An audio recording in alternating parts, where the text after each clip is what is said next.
টোটালটাই আছে। তারা সবসময় 23 কোটি 25 কোটি 30 কোটি ঘর ভাঙানোর খেলা প্রতি ইলেকশনেই করে। এর আগেও আমি অনেক দেখেছি।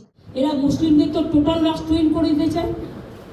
দুই হচ্ছে, এর মধ্যে হিন্দু আছে, বৌদ্ধ আছে, শিখ আছে, জৈন আছে, পারসিক আছে।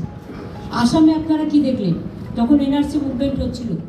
সুতরাং এটা মানুষকে একটা আতঙ্ক সৃষ্টি করা, একদিকে ইডি, একদিকে সিবিআই, একদিকে ক্যার, আর ক্যার ভাই হচ্ছে এনআরসি। সেই জন্য আমাদের অপোজ করতে হচ্ছে। যেটা মানুষের বিরোধী হবে সেটাকে তো অপোজ করতে হবে।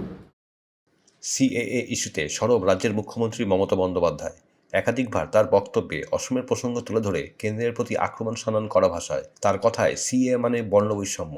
সেক্ষেত্রে মানুষের অধিকার রক্ষায় সিএ এর বিরোধিতায় যে তিনি একেবারে গ্রাউন্ড জিরোতে তা স্পষ্ট করেন নিজের বক্তব্যের মধ্যে দিয়ে। এই দিন সিএ ইস্যুতে মন্তব্য করতে গিয়ে মমতা বন্দ্যোপাধ্যায় জানান, সিএ আসলে পলিটিক্যাল গিমিক, ভোটের জন্য এটা বিজেপি করছে। It is related to NRC. Even Assam Chief Minister also said that इसमें कोई लाभ नहीं होना है। সুতরাং আমি মনে করি এটা বিজেপি ভোটের জন্য করেছে। এটা জাস্ট একটা ছাপ্পা, একটা ধাপ্পা, আর একটা লুডোর ছক্কা দেওয়ার মতো, একটা রাজনৈতিক ছক্কা। যদি এইটা দেখি দুটো সিট ভোটে যেতে যায়, কিন্তু মানুষের অধিকার আমরা কাটতে দেব না। এই যে কালকে বলেছে যে না কিছু করা হবে না, তা সে রুলসে নেই কেন? যে 4টে ফর্ম শুধু আপনি দিয়েছেন এবং তাতে আপনি বলেছেন বাবার বার্থ সার্টিফিকেট নিয়ে আসতে হবে।